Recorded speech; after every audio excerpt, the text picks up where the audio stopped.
ప్రజలకు ఆరోగ్యకరమైన వాతావరణాన్ని కల్పించడమే ప్రభుత్వ లక్ష్యమని రాష్ట్ర మంత్రి కొండపల్లి శ్రీనివాస్ పేర్కొన్నారు.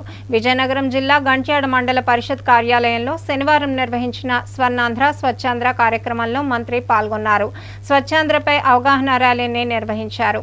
స్వచ్ఛాంధ్ర సాధనకు తమ వంతు కృషి చేస్తామని సభికుల చేత ప్రతిజ్ఞ చేయించారు. ఈ సందర్భంగా మంత్రి శ్రీనివాస్ మాట్లాడుతూ ఆహ్లాదకరమైన ఆరోగ్యకరమైన పరిసరాలను ఏర్పాటు చేసి తద్వారా ప్రజల ఆరోగ్య పరిరక్షణకు కృషి చేసేందుకు ప్రభుత్వం స్వచ్ఛ భారత్ కార్యక్రమాన్ని నిర్వహిస్తోందని చెప్పారు.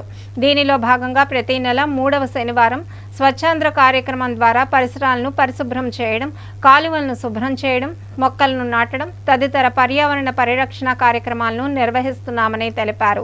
ఆరోగ్య పరిరక్షణకు పరిశుభ్రత ఎంతో ముఖ్యమన్నారు. వ్యాధులు సోకక ముందే వాటిని నివారించడం శ్రేయస్కరమని పేర్కొన్నారు. గత ప్రభుత్వ హయాంలో పేరుకుపోయిన సుమారు 83 లక్షల టన్నుల చెత్తను తమ ప్రభుత్వం తొలగించి ప్రజల ఆరోగ్య పరిరక్షణకు కృషి చేసిందని తెలిపారు. ప్రజలంతా తమ ఇంటితో పాటు పరిసర ప్రాంతాలను కూడా పరిశుభ్రంగా ఉంచుకోవాలని కోరారు. ఈ కార్యక్రమంలో కూటమి నాయకులు, వివిధ శాఖ అధికారులు, సిబ్బంది పాల్గొన్నారు.